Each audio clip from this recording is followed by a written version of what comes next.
Nós estamos passando por uma fase onde a mudança é muito grande. E há uma necessidade no meio dessa mudança toda que tem acontecido, que a verdade continue sendo exposta. Que os erros possam ser mostrados. E que nós possamos encaminhar as pessoas na direção correta. Nós estamos vivendo uma época assim muito interessante. Porque a palavra do nosso Deus cada vez tem menos e menos valor de uma forma prática na sociedade que nós vivemos. Vamos ser bem sinceros. Quantos de nós gastamos tempo procurando conhecer nas Escrituras como gerenciar dinheiro nessa época que nós vivemos? O pessoal chega para mim e fala assim, não dá tempo, eu tenho que pagar as contas. Eu entendo, mas para pagar as contas é bom a gente gerenciar o dinheiro da maneira como Deus nos manda gerenciar o dinheiro. Nessa época confusa em que as pessoas não sabem mais o que elas são. Rapaz, eu comento com as pessoas essa ideologia de gênero que tem rodado o mundo afora. Fala assim, não precisa ficar preocupado. Pergunte para as suas células. Se você tem algumas dezenas de trilhões delas, elas vão te dizer quem você é. Se você é XX mulher ou XY homem. Você não precisa ter dúvida. Está guardado em você e você não consegue mentir para as suas células. Você e as suas células, quer dizer, faz parte do pacote, mas vocês vão morrer e as suas células vão dizer, eu te disse, eu te disse, eu te disse. Percebe, nós vivemos uma época onde literalmente nós estamos passando por uma crise muito grande, uma crise existencial assim absurda. A pergunta que nós temos a fazer é uma pergunta bem simples. Como tratar com os fundamentos? Porque no livro de Salmos nos é dito o seguinte, se os fundamentos forem removidos, o que o justo poderá fazer? E nós temos visto esses fundamentos sendo removidos, assim, diante dos nossos olhos, dia a dia. Como tratar com isso? E eu queria tratar hoje com vocês um pouco, no livro de Romanos, falando a respeito dos fundamentos da revelação de Deus na criação. Ou seja, nós vivemos uma época em que a ciência ganhou uma posição que Deus nunca deu a ela. A ciência não é a verdade, a ciência é uma busca pela verdade. Prova disso que eu tenho vários livros na minha biblioteca, que eu, quando fiz meus estudos há 30 anos atrás, vários deles estão totalmente desatualizados. Mas eu tive que estudá-los, eu tive que resolver os problemas, tive que fazer prova, se eu não falasse exatamente o que estava ali, ou não tivesse conhecimento do que estava ali, eu não passaria, não teria o meu diploma, meu certificado, seja lá o que for. Eu tive que aprender aquilo. E hoje, adivinha o quê? Está lá na prateleira, serve para segurar papel em cima da minha mesa. E alguns livros eram caros, e alguns deles eu paguei mais de $200, né? R$1.000 para um livro, que hoje segura papel em cima da prateleira. Mas se você olhar para a palavra do nosso Deus, não é fascinante? Deus não chega para a gente e fala assim, pessoal, vocês já baixaram a versão 2022? Tem algumas coisinhas que eu precisei corrigir nas anteriores, tá? Alguns conceitos que não estavam bem. Não, é a mesma. A palavra do nosso Deus permanece. E é em cima dessa palavra que nós podemos construir uma cosmovisão correta. Uma cosmovisão a respeito do mundo, a respeito de todas as áreas que nós estamos envolvidos, inclusive na área da ciência. Atualmente eu estou trabalhando para uma empresa lá nos Estados Unidos. Tem sido um trabalho muito interessante. As pessoas falam assim, rapaz, mas o que você está fazendo lá? Nós acabamos de ouvir de missões. Missionário tem que estar preparado para entrar em certas áreas, tem que saber falar a linguagem do povo, você tem que saber como chegar lá. E eu tenho certeza que nessa empresa Deus tem pessoas que Ele quer trazer para o reino dele. Ele não me colocou lá para ficar só resolvendo os problemas de física que o pessoal lá tem. Esse é um deles, sem dúvida. Mas você sabe que Deus tem sempre segundas intenções, quer dizer, eu vou colocar ao contrário, Deus tem sempre primeiras intenções e a gente fica com as segundas. Então trabalhar lá é a segunda intenção. A primeira é que o reino dele avance. E é interessante como você de repente percebe que certas pessoas Deus vai colocando no teu caminho de uma forma um pouquinho diferenciada das demais. O contato é maior, a oportunidade de, deles te verem mais de perto, tudo isso é muito bonito. Então, como tratar com essas questões todas que nós temos, com nossa vida. Então eu queria falar para vocês de uma base que é um pilar dentro do mundo que nós vivemos, mas que a palavra do nosso Deus dá uma ênfase muito grande. Livro de Romanos, capítulo 1, gostaria de ler alguns versos com vocês, começando no verso 18.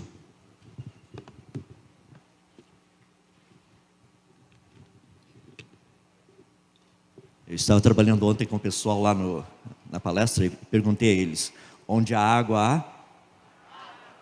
Está vendo como o pessoal aprendeu rapidinho? Onde a água há água, má ciência diz onde a água há vida. Boa ciência diz onde a água há água. Então se vocês me derem licença, eu só beber um pouquinho de água, porque nessa água espero não haver vida. Romanos capítulo 1, verso 18 até o verso 23. Portanto, a ira de Deus é revelada do céu contra toda impiedade e injustiça dos homens que suprimem a verdade pela injustiça. Pois o que de Deus se pode conhecer é manifesto entre eles. Por quê? Deus lhes manifestou. Pois desde a criação do mundo, os atributos invisíveis de Deus, seu eterno poder e sua natureza divina, têm sido vistos claramente. Interessante, eles são invisíveis, mas são vistos claramente. A gente precisa pesquisar um pouquinho a respeito disso. Têm sido vistos claramente, sendo compreendidos por meio das coisas criadas, de forma que tais homens são indesculpáveis. Porque tendo conhecimento de Deus, não glorificaram como Deus e nem lhe deram graças. Olha que coisa impressionante. Mas os seus pensamentos tornaram-se fúteis, e os seus corações insensatos se obscureceram. Dizendo-se sábios, tornaram-se loucos, e trocaram a glória de Deus, do Deus imortal por imagens de hominídeos. Opa, na sua Bíblia não está assim, né? Desculpa, essa é uma versão revista e atualizada do Adalto. Por imagens feitas segundo a semelhança do homem mortal, bem como de pássaros, quadrúpedes, répteis, e a lista vai. Vamos orar.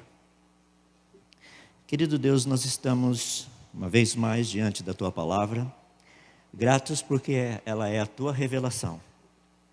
Nós não precisamos sair correndo atrás tentando descobrir o que o Senhor pensa, o que o Senhor acha, mas o Senhor graciosamente nos revelou.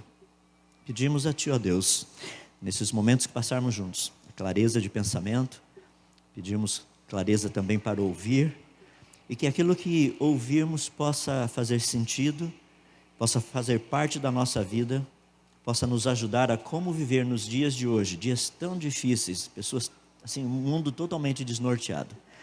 Viver de maneira digna do Teu Evangelho, viver de uma forma que agrada ao Senhor. Se nós oramos humildemente no nome de Jesus, ajuda-nos. Amém. O livro de Romanos é muito interessante porque o apóstolo Paulo está escrevendo essa carta a uma igreja, obviamente na cidade de Roma, e ele procura corrigir algumas coisas, alguns conceitos, algumas ideias erradas que essa igreja tinha no que diz respeito ao Evangelho. Lembra que a essência da nossa vida é o Evangelho. Jesus disse, ide e pregai o Evangelho. O Evangelho são as boas novas, isso tem que permanecer, são boas novas todos os dias na nossa vida. E eu creio que você sofre do mesmo problema que eu sofro, que muitas vezes o Evangelho parece um pouquinho distante, né? Eu levanto segunda-feira de manhã, já estou preocupado com as coisas que vão acontecer, com o que tem que ser feito, e às vezes o Evangelho parece que fica no banco de trás do meu carro à medida que estou indo para o trabalho. É por isso que eu resolvi fazer o seguinte, vou todos os dias de manhã, indo para o trabalho, eu vou ouvir um sermão. Então, todo dia de manhã estou indo para o trabalho, são 45 minutos, 50 minutos, é o tempo normalmente que o pregador gasta para pregar. Se o sermão é muito curto, dá para ouvir 2. E se é muito longo, eu ouço o que falta quando eu estou voltando para casa. Por quê? Eu quero que o Evangelho tenha primazia. Eu estou dizendo que é uma luta, você deve ter essa luta, eu tenho essa luta. Nós não colocamos Deus como prioridade na nossa vida o tempo todo. Um dia será assim. E que abençoado dia vai ser esse. Esta mensagem foi gravada durante o evento da Consciência Cristã e faz parte de uma série de outras mensagens que estão disponíveis no Bless, uma plataforma de estudos bíblicos focada em te auxiliar na sua jornada de fé. Acesse o link que está na descrição e saiba mais. Mas por enquanto nós lutamos com essa dinâmica, essa vida, nós, o mundo ao nosso redor, nosso inimigo, querendo nos afastar, nos levar para longe do Senhor, dos pensamentos do Senhor. E Paulo, de uma forma muito bonita, trabalha esse aspecto com essa igreja, trazendo novamente alguns conceitos errôneos que essa igreja tinha com respeito ao Evangelho. E uma das coisas que ele trata, logo no seu comecinho, é a respeito da revelação de Deus. Eu gostaria só de colocar de uma forma bem simples para nós entendermos. Deus se revela a nós de 3 formas diferentes, através de 3 livros. Eu vou pegar as 3 principais e tem derivações dessas, tá? Mas as 3 principais são as seguintes. A que eu vou tratar aqui, que está no livro de Romanos, nesse primeiro capítulo, que é o livro das obras de Deus, a natureza. Deus se revela a todos os seres humanos, a todos, através da natureza. Não tem como. E a gente vai discutir um pouquinho a respeito disso. Ao mesmo tempo, Deus se revela a nós também por meio do livro das suas palavras, a Bíblia. E a Bíblia é uma revelação espetacular, por quê? Porque nela nós entendemos o que Deus gosta, o que Ele odeia, o que Ele detesta, entendemos sobre o seu amor, entendemos também sobre a sua ira, nós entendemos sobre os seus propósitos para a nossa vida, entendemos quais são os alvos, quais são os planos, qual a maneira dele agir. Esse é o livro das suas palavras. Mas também tem um terceiro livro, que é um livro espetacular, que é o livro da sua imagem, Jesus Cristo. Ali nós vemos o homem perfeito, porque essa é a parte da humanidade de Jesus, o segundo Adão, fazendo tudo aquilo que deveria fazer. Já imaginou você e eu, se nós pudéssemos voltar no tempo, conviver com Jesus 24 horas? Rapaz, ele nunca estaria errado, toda discussão ele estaria certo. Imagina se nós fôssemos irmãos de Jesus, pequenininhos, lá crescendo junto. Imagina, toda briga, quem é que está certo? Jesus. Chega da escola, todas as notas boas são dele. Já imaginou projeto de ciência, se tivesse naquela época, não sei se tinha ou não, mas projeto de ciência, Jesus chega lá em casa todo feliz com a mochilinha dele, pendura a mochilinha, mãe, posso ajudar? O que a senhora quer que eu faça? Daí entre os outros irmãozinhos todos chateados, né? Ninguém nem pergunta para a mãe, ninguém fala nada. Daí a Maria ia perguntar, o que aconteceu com vocês? Jesus tirou 10 de novo no projeto de ciências. Também, né? Percebe? Ele é a imagem, ele é o livro da imagem de Deus. Quando nós lemos os evangelhos, nós vemos quem ele é. Nós vemos como nós deveríamos ser. Então nós temos esses 3 livros específicos, que são os livros da revelação de Deus para nós. Deus usa a nossa consciência também? Sim, Ele usa a nossa consciência. Se você ler Romanos capítulo 2, ele vai falar justamente sobre isso. Mas o capítulo 1, Paulo está focando primariamente nesse livro da revelação de Deus, que é especificamente o livro das suas obras, a natureza. Vou fazer uma pergunta bem rapidinha, só para a gente começar e pensar um pouquinho. Você já fez aquela experiência do feijãozinho? Praticamente essa é a única experiência que a gente faz aqui no Brasil, não é só do feijãozinho. De qualquer forma, quer fazer uma experiência legal com o feijãozinho? Vamos fazer uma experiência científica, tá? Compre papel celofane, sabe aquele papel transparente? Compre uma folha vermelha, uma amarela, uma azul, uma verde, uma transparente. Você vai comprar transparente para quê? É para efeito psicológico. Mas compre as 5. Daí você pegue um copinho, coloque o algodãozinho, coloque 5 feijãozinhos, mas não pega copinho transparente não, porque senão não funciona, tá? Pega um copinho que seja opaco, ou seja, a luz não passa, só vai passar pela parte de cima, onde tiver o topo. Então ali dentro você coloca o seu algodão, você vai colocar 5 feijãozinhos em cada um deles, e você vai fechar a tampa do copo com o papel celofane. Um vai ser verde, outro vai ser amarelo, outro vai ser azul, outro vai ser vermelho, outro é transparente para efeito psicológico. Você coloca os 5 ali, e todo dia coloca lá, na janela, ou seja onde for, deixa os 5 lá. Pergunta, em qual dos 5 o feijãozinho vai crescer mais rápido? Porque você está filtrando frequências de luz. Tem um deles só vai entrar verde, o outro só vai entrar vermelho, o outro só vai entrar amarelo, o outro só vai entrar azul. E, obviamente, o transparente, por efeitos psicológicos, vai passar todas as frequências. Em qual deles o feijãozinho cresce mais rápido? Isso eu vou deixar para você fazer em casa. Experiência para a próxima semana. Na semana que vem, daqui um mês, você vai olhar e falar assim: estou lembrando do Adalto que ele falou lá. Isso é experiência científica. Não é fascinante? Daí você vai parar e pensar. A hora que você olhar isso aí, você vai chegar e falar assim: deixa eu dar uma olhadinha lá na internet. Quais são as frequências de luz que o Sol emite? São as mais importantes. Quais são as que ele menos emite? E qual a relação disso? Você vai falar assim: agora entendo, é por isso que as plantas são desse jeito. Errado, é por isso que Deus criou o sol e as plantas desse jeito, porque os dois se encaixam. Deus é um Deus que trabalha com eficiência. Para que ele ia colocar uma estrela que produz um monte de coisa que a gente não usa? Deus é um Deus eficiente. Mais uma, só para a gente pensar. Eu estou falando um pouquinho dessa revelação de Deus, daí a gente vai entrar no texto. Você já plantou milho ou feijãozinho, né? Vamos voltar ao feijãozinho aí. Planta o feijãozinho lá no fundo do quintal. Obviamente você vai querer um pé de feijão. Só por curiosidade, pé de feijão produz o quê? Ser humano produz o quê? Ser humano. Interessante, nós nunca evoluímos, não é assim que funciona? É bem reto e direto. Por quê? Porque Deus deixou evidências para nós entendermos todas essas coisas. Mas pega o seu grãozinho de feijão lá. Você já percebeu que no feijãozinho vem escrito assim do lado: este lado para cima? Você nunca percebeu? Olha lá, está bem escrito, é pequenininho, letras minúsculas, está escrito assim, esse lado para cima. Porque se você plantar do lado errado, ele vai crescer para baixo, e a raiz fica para cima, não funciona. Não é assim, certo? Você coloca o feijãozinho lá. Não é interessante que o pezinho de feijão vai para cima? Quer fazer uma experiência legal?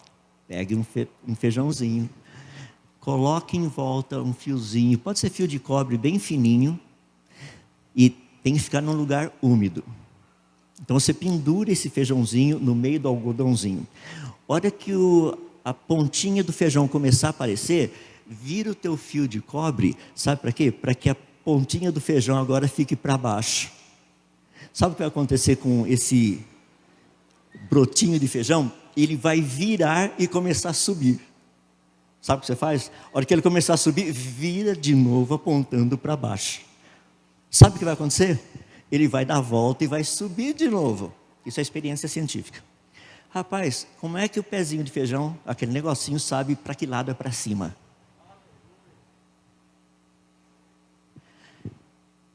Percebe?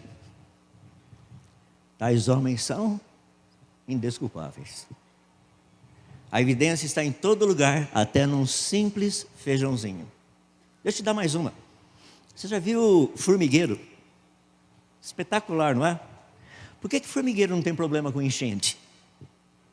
E Petrópolis tem. Talvez Campina Grande tenha. Por que formigueiro não tem problema com enchente? Está lá no chão.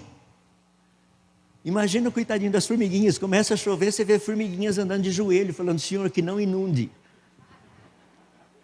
Mas foi construído de tal maneira o formigueiro, que tem locais para onde a água vai, e não são os locais onde as formigas moram.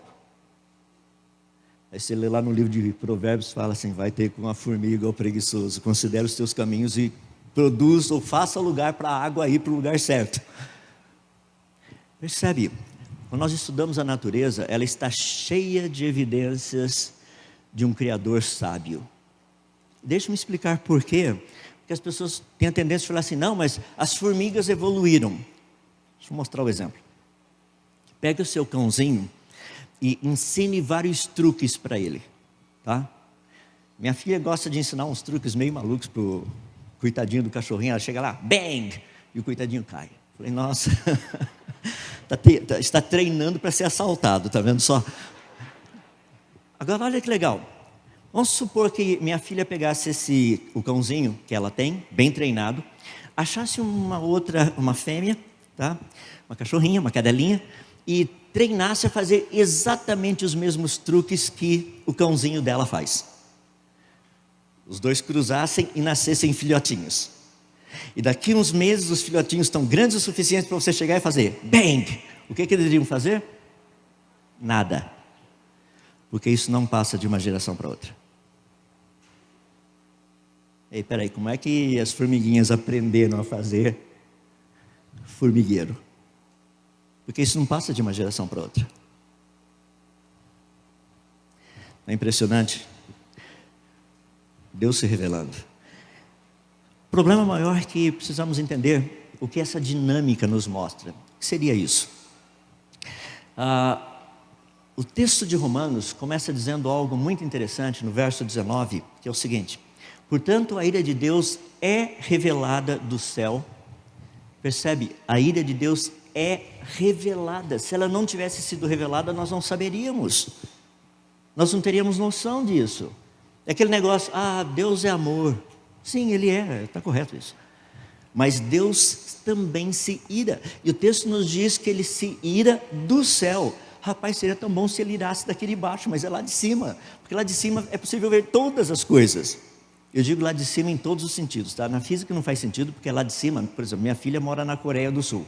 Eu teria que dizer lá embaixo, que é do outro lado.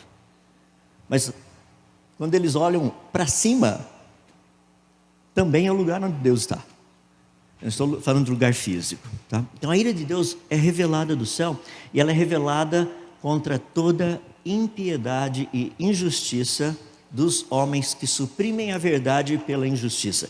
Esse é um texto fascinante que Paulo está nos mostrando, e eu imagino que ele tem em mente muitas coisas que aconteceram lá no Velho Testamento, onde Deus revelou a sua ira. Talvez nas mensagens que Jesus falou a respeito do final dos tempos, da ira de Deus.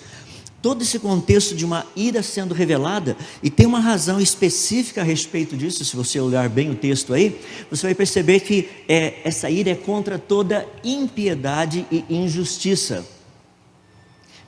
Você percebe que o in que está na frente aí significa não.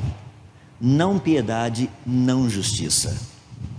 Ou seja, uma mudança radical daquilo que deveria ser para aquilo que não é. Não é fascinante que nós vivemos num mundo onde seria prático, totalmente prático, nós sermos ensinados nas nossas escolas sobre a criação. Isso deveria ser o normal. Imagina se nós pudéssemos pegar alguns dos nossos grandes eruditos de hoje, ateus ou seja lá o que for, levar de volta lá no comecinho da história para conversar com Adão. Imagina esse pessoal falando assim: Adão, realmente você não sabe nada, nós evoluímos. Acho que Adão ia olhar para o cidadão e falar assim: rapaz, você não tem noção, deixa eu mostrar para você. Adão ia levantar a camisa falando: não tenho nem umbigo, fui criado. Como é que você explica não ter umbigo? As pessoas falam: mas Adão nunca existiu. É mesmo? Como é que a gente sabe que ele nunca existiu? Porque a ciência de hoje é tão interessante que ela diz que todos nós viemos do Adão Y. Por que não do João Y? Eu até brinco com o pessoal que Deus criou Adão e Eva, Ele não criou Adão e Ivo. Se tivesse criado Adão e Ivo, estariam só os dois no planeta até hoje. Não foi por aí. Percebe? Aquilo que seria o óbvio, nós deveríamos perceber de uma forma bem simples, bem clara. A criação, isso é o que deveria ser ensinado. Mas isso é o que está na Bíblia, na área de ciência. Nós não podemos tratar de teologia. Sim, vamos tratar só de ciência. A ciência aponta, ela mostra claramente que nós somos criados. Essa é uma das razões da ira de Deus, que estão pervertendo, trocando aquilo que é a verdade por aquilo que é mentira. Deus tem uma ira, Deus está irado, e eu posso garantir que Ele está também irado contra os nossos sistemas de ensino. Porque está sendo ensinado a mentira no lugar da verdade. E a mentira está sendo ensinada como sendo a verdade, e a verdade tem sido dito que é mentira. Então nós precisamos entender onde nós estamos no meio disso. Lembra? Paulo está querendo ajudar a igreja de Roma a corrigir certas coisas. Provavelmente dentro da igreja de Roma haviam pessoas que tinham um pouquinho de dificuldade com essa questão da criação. Isso não é algo novo. Lá na Grécia Antiga, cerca de 600 anos antes de Cristo, já haviam filósofos dizendo que tudo teria evoluído da água. Há 600 anos antes de Cristo, já haviam povos que acreditavam que vida teria evoluído. Os egípcios, há quase 1000 anos antes de Cristo, acreditavam que pequenas minhoquinhas na margem do Nilo teriam evoluído em seres humanos. Pessoal, essa ideia de evolução não é nova. Nunca foi. Então Paulo está trabalhando com essas pessoas ali em Roma, procurando ajudá-los, falando, primeira coisa, lembrem-se da ira de Deus contra todos aqueles que mudam a verdade, chamam a verdade de mentira e chamam a mentira de verdade. Mas Paulo dá uma razão do porquê disso. Por que Deus sente-se irado? Por quê? O porquê da ira dele? Verso 19 e verso 20 falam de uma forma muito específica a respeito disso, do porquê dessa ira de Deus. Porque Deus colocou o conhecimento dele à disposição para que as pessoas pudessem conhecê-lo. Olha o que o texto nos diz: pois o que de Deus se pode conhecer é manifesto entre eles. Perceba duas coisas muito interessantes: o que de Deus se pode conhecer, ou seja, o que é possível conhecer de Deus, que Deus quer que as pessoas conheçam, que é o básico, que é o que nós veremos no próximo versículo, é simplesmente espetacular. E é possível conhecer por quê? Porque Deus lhes manifestou. Rapaz, olha só que coisa fascinante, voa. Eu estou falando do passarinho que estava voando ali assim. Já imaginou a gente fazer coisa, quer dizer, nós temos feito coisas parecidas, eles só não se reproduzem. Então é bem interessante, sabe? A gente faz o passarinho voando e tudo mais, de qualquer forma. Percebe o contexto? Deus está falando, o que é possível conhecer de mim, através da criação, eu fiz questão que as pessoas soubessem. Bem reto e direto, bem claro. Deus manifestou. Mas olha o verso 20, como Deus coloca isso de uma forma espetacular. Pois desde a criação do mundo, ou seja, desde Adão e Eva até agora, os atributos invisíveis de Deus, e aí Paulo menciona dois específicos, que é o que se pode conhecer por meio da criação: seu eterno poder e sua natureza divina, têm sido vistos claramente por meio, sendo compreendidos por meio das coisas criadas, de forma que essas pessoas, elas são indesculpáveis. Ou seja, a razão da ira de Deus é que Deus se revelou, Ele deixou claro. Não tem como. Deus falou assim, olha, isso aqui é sinal de inteligência. Se você quer conhecer um pouquinho mais, vá hoje à tarde lá aprender um pouquinho mais sobre o design inteligente que nós encontramos na natureza. Planejamento, complexidade, isso não surge por acaso. No entanto, essas pessoas abandonam essa ideia de que Deus é o autor por trás de tudo isso. E o que acontece? Aí nós temos que ver por que Deus está tão irado assim dessa manifestação dele. Ou seja, o que de Deus se pode conhecer é manifesto entre eles, é por isso que eles são indesculpáveis. E as duas coisas que Paulo cita são muito interessantes. Ele diz assim, primeiramente, que os atributos invisíveis de Deus são claramente vistos. Então, como que algo invisível pode ser claramente visto? Deixa eu dar um exemplo e daí eu vou discutir um pouquinho mais o contexto. Um dos atributos invisíveis de Deus é ser eterno. Isso não é visível, não tem como ver. Deus é eterno, como é que eu sei que Deus é eterno? Ou, pior ainda, o que significa ser eterno? Para que eu e você entendêssemos o que significa ser eterno, que é um atributo invisível de Deus, Ele criou o tempo. Agora, tendo criado o tempo, eu consigo entender o que significa ser eterno. Olha que coisa fascinante. Sem usar o conceito de tempo, não pode usar o conceito de tempo, me explique o que significa sempre. Não pode usar o conceito de tempo. Deixa eu pegar o outro lado, o negativo. Tente explicar o que significa nunca. Imagina Deus chegar para a gente, se Deus não tivesse criado o tempo, e Ele dissesse o seguinte: eu sempre existi. Não faria sentido. O que significa sempre? Deus iria dizer, eu nunca deixei ou deixarei de existir. Senhor Deus, o que significa nunca? Percebe como Deus foi brilhante em ter criado o tempo? Ele criou o tempo para que nós entendêssemos, para que nós víssemos um atributo invisível dele. É por isso que pessoas fazem uma confusão muito grande, né? Chegam para mim e falam assim: quando que Deus veio a existir? Eu falo assim: não, eu vou fazer uma proposta que é mais complicada ainda. Quando o tempo foi criado? Você não pode usar o quando porque ainda não tinha tempo. Rapaz, agora ficou legal, né? Para a gente entender um pouquinho quem é Deus. É espetacular esse nosso Deus que cria essas coisas para nós entendermos quem Ele é, os seus atributos invisíveis, para nós entendermos quem é Deus. Você já imaginou que Deus criou o tempo para que nós entendêssemos o que significa ser eterno? Deus não criou o tempo para a gente criar relógio. Deus não criou tempo para a gente fazer fábricas de relógio e ganhar dinheiro com tudo isso.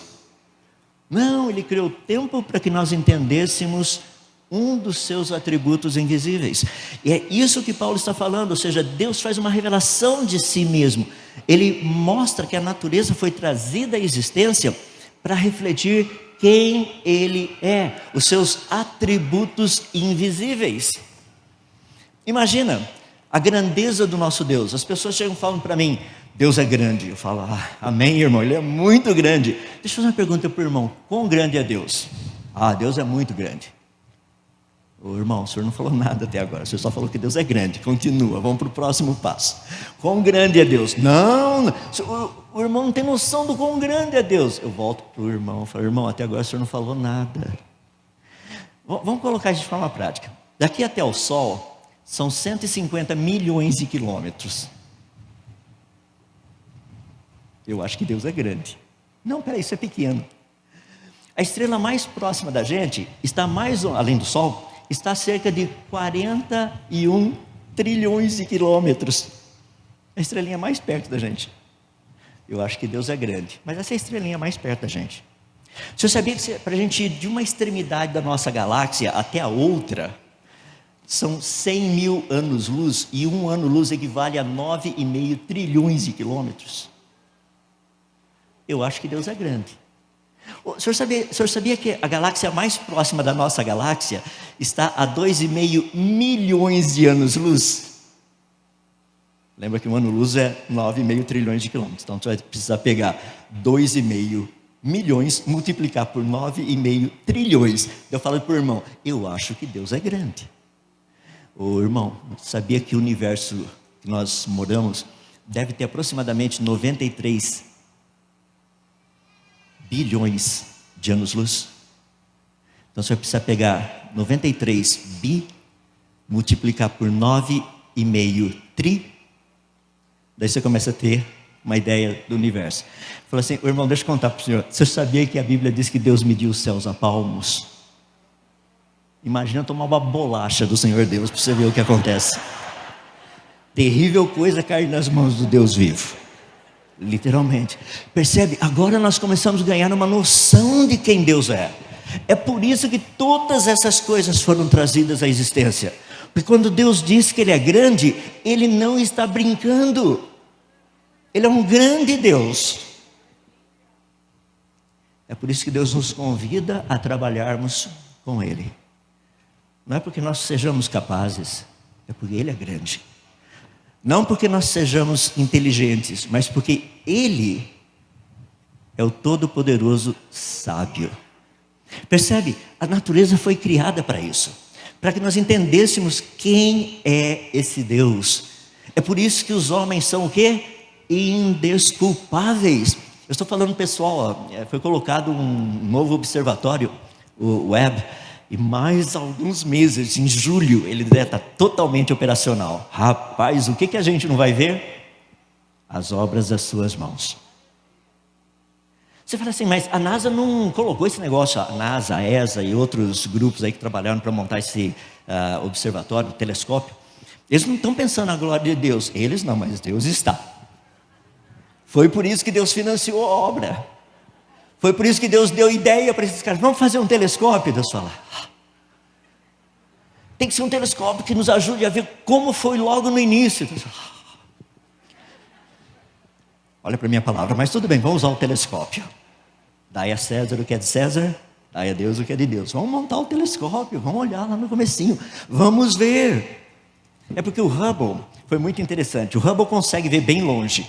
E até agora o que o telescópio Hubble nos mostrou é que o universo foi criado. Então eles querem ir um pouquinho mais longe, porque vão ver, talvez lá longe o universo não tenha sido criado. Porque até onde a gente viu, o universo parece estar completo, complexo e perfeitamente funcional. Parece até Gênesis capítulo 1, quando Deus fala no 4º dia. As pessoas falam, a gente vai precisar ver um pouquinho mais longe. É por isso que eu estou super animado com o telescópio Webb.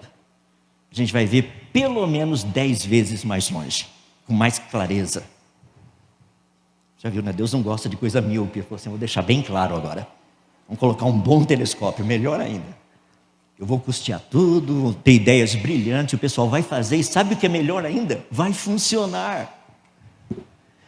Você consegue imaginar o que significa fazer com que um espelho de aproximadamente 1,60 m vire para um lado, para o outro, para cima ou para baixo, a uma distância de 3 átomos? Tenta fazer um motorzinho desse jeito. É espetacular o negócio. Está feito, está funcionando de acordo com o planejado. Eu não sei quantos de vocês, mas o que eu orei para que desse certo, para que o negócio não explodisse quando estivesse subindo, sabe? Falei, Senhor, por favor, o projeto foi tão bom até agora. Eu sei que o Senhor pode fazer qualquer coisa, mas coloca lá. E não é que Deus manda esse negócio, chega lá no que a gente chama de ponto de Lagrange, o ponto 2, e ele está parado, estabilizado, certinho, tudo abriu do jeito que era planejado, e agora só estão fazendo os alinhamentos dos espelhos, e mais alguns meses tudo funcionando. Para quê? Para o louvor da sua glória. Para que aqueles que o conhecem possam olhar para as imagens, para os resultados dessa pesquisa e falar, Senhor, grandes são as tuas obras. Para que a gente possa olhar para todas essas coisas e falar, não há Deus como o Senhor. Percebe? É algo espetacular, porque toda essa parte da criação, é isso que Paulo está falando aqui, a natureza, os atributos invisíveis de Deus, todos eles podem ser claramente vistos. E Paulo fala algo aqui muito interessante, que é de uma forma muito específica, quando ele trata de uma característica especial. E essa característica especial que Paulo fala é tanto do seu eterno poder quanto da sua própria divindade. Isso é um negócio muito legal. Por exemplo, o que significa ser humano? Qual a diferença entre nós, seres humanos, e os primatas? Ixi, rapaz, agora vamos pegar no meu pé, porque eles ensinam que nós somos primatas. Primatas evoluídos. Eles, eu não. Eu conheço bem a minha família, todos os meus antepassados. Consigo chegar até o primeiro, tem uns pedaços ali no meio que eu não lembro muito bem, mas a partir de Noé para cá eu não tenho dúvida. Quer dizer, de Noé para lá, tá? Até Adão. Percebe? Nós estamos tratando com uma questão muito interessante, que o texto fala a respeito da natureza de Deus. O que significa ser Deus? Rapaz, como que Deus vai revelar isso para a gente? O que significa ser Deus? Imagina eu chegar para um chimpanzé e tentar explicar para o chimpanzé o que significa ser humano. Imagina Deus chegar para o ser humano e tentar explicar para o ser humano o que significa ser Deus. Você fala assim, você está comparando a gente com um chimpanzé? Não, eu elevei bastante a gente. Você não tem noção quem é Deus. Se Ele fosse usar o raciocínio dEle, com toda a sua sabedoria inteligente, para se revelar a nós, eu e você sairíamos daqui abestalhados, sem ter a menor noção, nós não entendemos nada. Mas Deus nos faz conhecer de uma forma bonita. E o exemplo que eu gostaria de dar para vocês é algo muito interessante.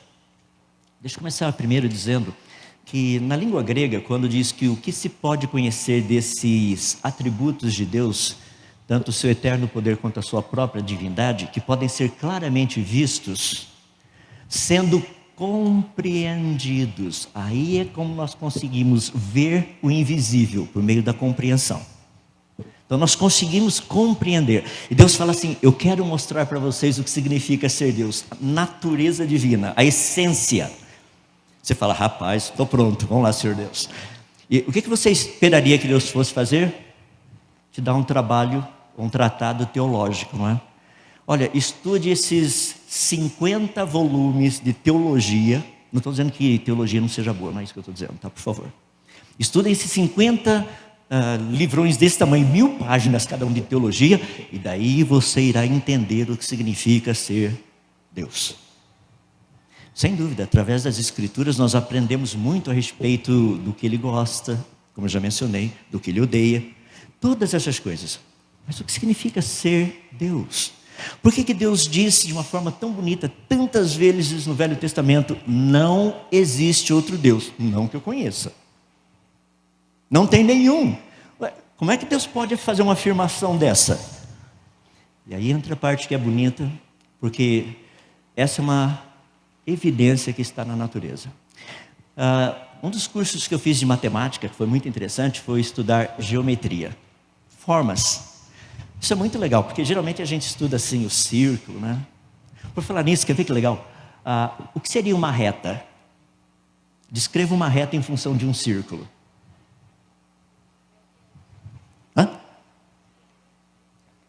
O diâmetro. Agora, como é que você faz agora? Porque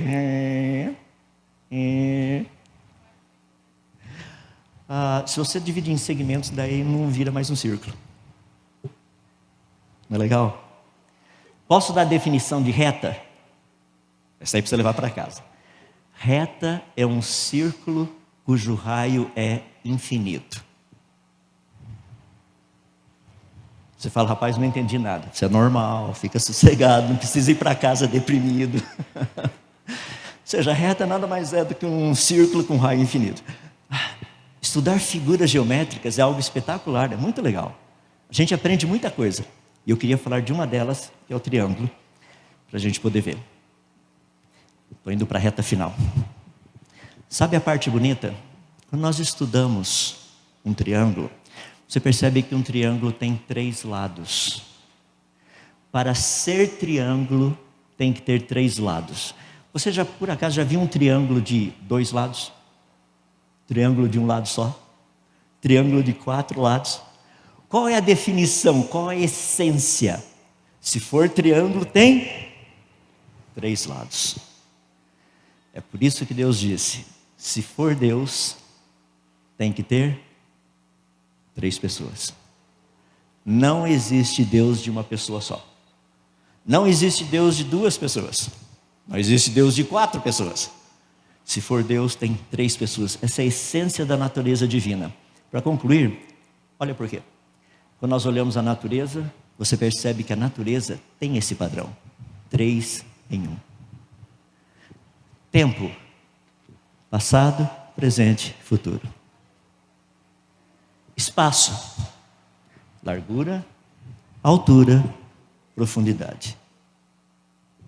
Qual é a base da matéria? Os átomos, prótons, nêutrons e elétrons. Quantas partes tem um próton? 3 quarks. Quantas partes tem um elétron? Um nêutron? 3 partes. Quais são as partículas subatômicas com carga elétrica?